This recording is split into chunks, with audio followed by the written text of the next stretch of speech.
Piensa en tus pies, no en espadas, no en carros de guerra cubiertos de oro, no en faraones gritando órdenes al amanecer. Piensa en tus pies. Son las 4 de la mañana en algún punto del desierto oriental, quizás a 3 jornadas de marcha de Tebas. La temperatura ha caído a unos 10 o 15 grados, lo suficiente para que el frío se te meta en los huesos. Llevas horas durmiendo sobre arena. Abres los ojos. No ves nada. Solo escuchas el crujido de cuerdas tensadas, el murmullo de algún compañero que habla entre sueños. Estás acostado en una hamaca de tela de red. Apenas te sostiene del suelo. Eso hacen los soldados egipcios. Dormir suspendidos para no despertar con un escorpión dentro del faldellín. Y ahora piensa en lo que llevas puesto, o mejor dicho, en lo que no llevas puesto. No hay armadura, nada de pectorales de bronce, nada de cascos relucientes, nada de grebas ajustadas a las piernas. Un soldado de infantería del Reino Nuevo se levanta cada mañana y se pone un faldellín de lino. Hablamos del periodo entre 1550 y 1070, antes de nuestra era. Y eso es todo lo que lleva. Un faldellín de lino, sandalias si tienes suerte, y un escudo de piel de buey sobre un marco de madera de acacia. Eso se interpone entre su cuerpo y una flecha enemiga. Un hombre llamado Ahmose, hijo de Ivana, lo sabía bien. Era un soldado del Alto Egipto, nacido en el Cab. En las paredes de su tumba mandó grabar su vida militar completa. Y entre las hazañas y las recompensas, hay un detalle que los historiadores casi pasan por alto. La inscripción menciona que Ahmose dormía sobre una red durante las campañas. No sábanas, no almohadas. No protección contra el frío del desierto. Solo una red. Eso era ser soldado en el antiguo Egipto. No empezabas el día con gloria. Empezabas con frío, con arena entre los dedos, con la certeza de que lo primero que ibas a hacer no era luchar, sino caminar. Caminar mucho. Pero antes de entender a dónde caminaba ese soldado, necesitamos retroceder. Necesitamos entender qué obligó a Egipto a crear un ejército permanente. Una civilización que durante siglos no tuvo uno. Y la respuesta empieza con una humillación. Durante la mayor parte de su historia temprana, Egipto no necesitó un ejército profesional. Tenía el Nilo. Tenía el desierto. Tenía barreras geográficas casi imposibles de cruzar. Cuando surgía un conflicto, el faraón convocaba levas temporales, campesinos que dejaban el arado, tomaban lanzas básicas, marchaban bajo el mando de los nomarcas, los gobernadores provinciales. Cuando la amenaza pasaba, volvían a sus campos. Funcionó durante siglos, hasta que dejó de funcionar. Alrededor de 1650 antes de nuestra era, un pueblo que los egipcios llamaron Hyksos se apoderó del delta del Nilo. Hyksos, gobernantes de tierras extranjeras. No fue una conquista relámpago. Fue una infiltración lenta que terminó en dominio total. Establecieron su capital en Avaris, al norte. Desde allí controlaron el Bajo Egipto. Los faraones tebanos quedaron reducidos a gobernantes del sur. Pagaban tributo a los invasores. Veían cómo barcos extranjeros navegaban por su propio río. La humillación fue completa. Y quedó registrada en una estela de piedra caliza encontrada en Karnak. El faraón Kamose dejó grabada su rabia. Sí, fue uno de los últimos gobernantes de la dinastía 17. Y su honestidad es rara en los textos oficiales egipcios. ¿Para qué me sirve mi fuerza?, dice el texto. Cuando un jefe está en Avaris y otro en Kush, y yo estoy sentado unido a un asiático y a un nubio, ¿cada hombre en posesión de su porción de este Egipto? Cada hombre en posesión de su porción de este Egipto. La frase arde. Y Kamose decidió apagarla con sangre. Lanzó campañas contra los Hyksos. Murió antes de completar la reconquista. Fue su sucesor, Ahmose I, quien expulsó a los invasores de Avaris, alrededor de 1550 antes de nuestra era. Y de esa victoria nació algo que cambiaría Egipto para siempre.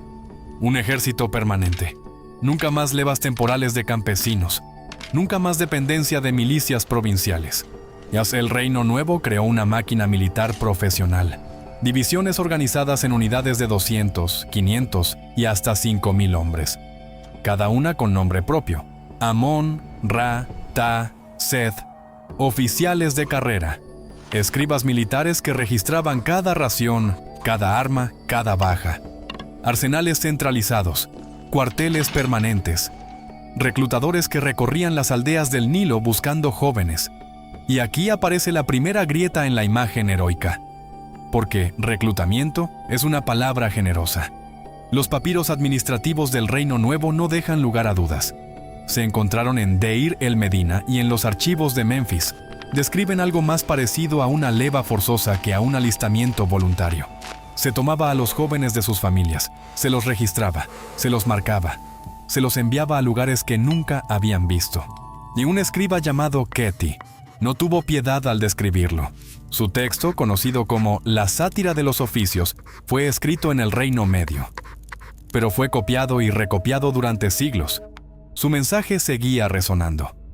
Ketty describe al soldado como un hombre al que se lo llevan siendo un niño, al que golpean con todo tipo de golpes.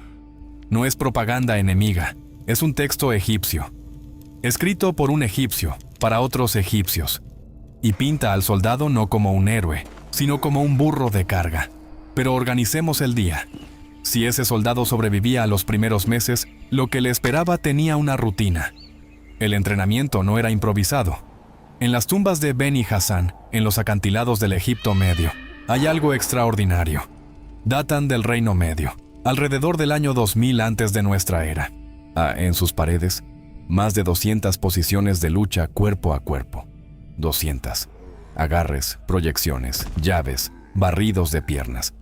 El catálogo de artes marciales más antiguo que se conoce. Un soldado del Reino Nuevo practicaba con arco compuesto, jabalina, maza y hacha de guerra curva. Esa hacha podía abrir un escudo de madera de un solo golpe. Practicaba formaciones, aprendía a moverse en línea, a proteger el flanco del compañero, a avanzar al ritmo de los tambores. Los arqueros entrenaban hasta disparar con precisión desde un carro en movimiento. Pocos ejércitos del mundo antiguo dominaron esa coordinación. Y después del entrenamiento, después de las formaciones y los ejercicios con arco, después de comer pan, cerveza y cebollas, la dieta que los registros documentan una y otra vez, después de todo eso, el soldado tomaba una pala. Aquí está lo que casi nadie cuenta. La mayoría de los soldados, la mayor parte del tiempo, no peleaban. Cavaban canales de irrigación, rampas para templos, caminos hacia las canteras de Asuán o las minas de turquesa en el Sinaí. El ejército que Egipto creó tras expulsar a los hicsos tenía otra función. En la práctica, era una fuerza de trabajo colosal. Cuando no había guerra, podían pasar años sin una campaña, y esos miles de hombres entrenados para combatir eran enviados a mover piedras. El escriba Ketty lo sabía y se regodeó. Déjame contarte cómo va el soldado a Siria. Lo que sigue todavía duele leer 3500 años después. El soldado carga su pan y su agua sobre su espalda como un burro. Marcha a través de montañas. Bebe agua sucia cada 3 días. Su cuerpo está enfermo. Y cuando finalmente llega a combatir, vuelve como un trozo de madera podrida, como un burro, como madera podrida. Esas palabras las eligió un escriba egipcio para describir a los defensores de su civilización. Y no fue censurado. El texto fue copiado por generaciones de estudiantes como ejercicio de caligrafía, lo que nos dice algo fundamental. En la jerarquía del antiguo Egipto, el soldado estaba muy por debajo del escriba. La pluma pesaba más que la espada, pero no siempre, porque a veces, después de meses cavando canales y acarreando piedras, llegaba la orden. Y todo cambiaba. Ketty describió el sufrimiento, pero hubo hombres que intentaron remediarlo. Los médicos del ejército conocían cada herida posible. El papiro Edwin Smith lo demuestra. Datado alrededor del año 1600 antes de nuestra era. Un manual de cirugía de trauma. 48 casos, organizados de la cabeza hacia abajo por el cuerpo. Fracturas de cráneo, heridas de lanza, dislocaciones cervicales. Cada caso en una de 3 categorías. Una dolencia que trataré, una dolencia con la que lucharé, y la más terrible, una dolencia que no debe tratarse. Esa última significaba una sola cosa: vas a morir, y no hay nada que hacer. Y la guerra que producía esas heridas llegaba a una escala que pocos habían conocido. Hay un momento en los relieves de Medinet Habu que lo cambia todo. Medinet Habu, el templo mortuorio de Ramsés III, en la orilla occidental de Tebas.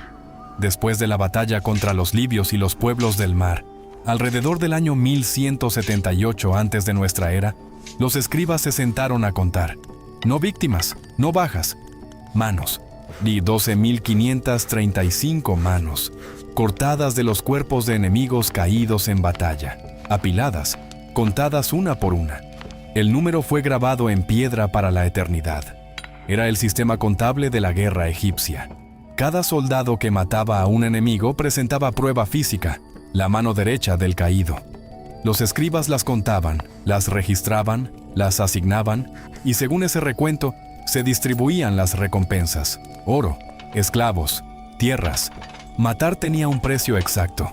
Se pagaba al centavo. La guerra egipcia no era caótica, era burocrática hasta en el horror. La batalla de Kadesh lo demostró como ninguna otra. Alrededor del año 1274 antes de nuestra era, Ramsés II contra el rey hitita Muwatalli II. Uno de los enfrentamientos más documentados de la antigüedad. Ramsés marchó al norte con 4 divisiones: Amón, Ra, Ta y Sed. Miles de carros de guerra, cruzó el Sinaí, subió por la costa del Levante, llegó a Kadesh, en lo que hoy es Siria, y allí cayó en una trampa. Los hititas habían escondido 2.500 carros detrás de la ciudad. La división de Ra estaba en marcha, extendida, vulnerable. Los carros hititas golpearon desde el flanco. La línea egipcia se desintegró. Soldados huyeron en todas direcciones. Oficiales corrieron. Y Ramsés II, según su propia versión, se encontró solo. Ningún oficial estaba conmigo, ningún auriga, ningún soldado del ejército, ningún escudero. Así dice el texto, grabado en Abu Simbel, Karnak, Luxor y el Rameseum. El faraón afirma haber cargado solo contra los carros hititas. Invocó al dios Amón. Recibió fuerza sobrehumana. Se abrió paso hasta que llegaron los refuerzos. ¿Es verdad? Probablemente no en su totalidad. Pero la desesperación detrás de esas palabras es real. Kadesh fue un desastre convertido en propaganda triunfal. Pero el desastre fue real. Y los hombres que murieron en ese campo murieron de verdad. Hombres que se levantaban con frío. Se ponían su faldellín de lino. Marchaban con sandalias gastadas. Y entonces la matanza se detenía. Y empezaba el recuento. Este es el momento que define al soldado egipcio más que ningún otro. No el combate, no la marcha, el después.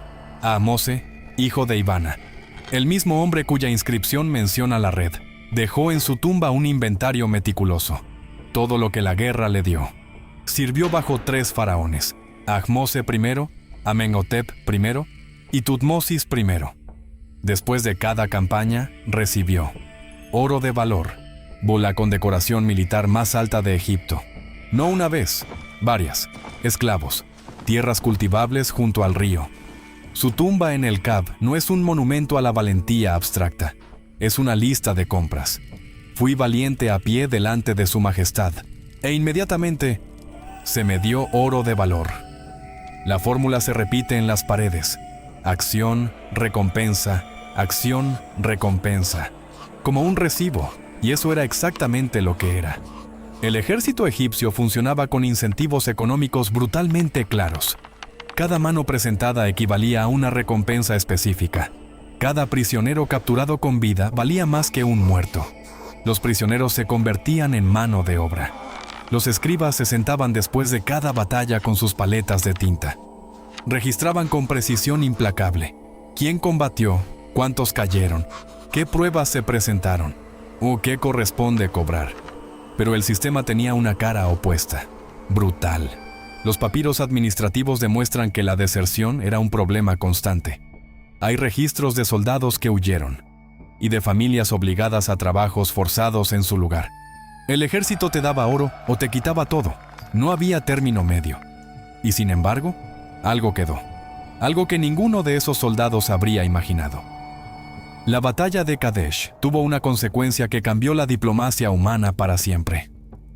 Años después del enfrentamiento, alrededor del año 1259 antes de nuestra era, llegó la paz. Ramsés II y el rey hitita Hattusili III firmaron un tratado. No fue el primer acuerdo entre potencias del mundo antiguo, pero sí el más completo que se conserva. Los hititas guardaron su copia en Hattusa, su capital.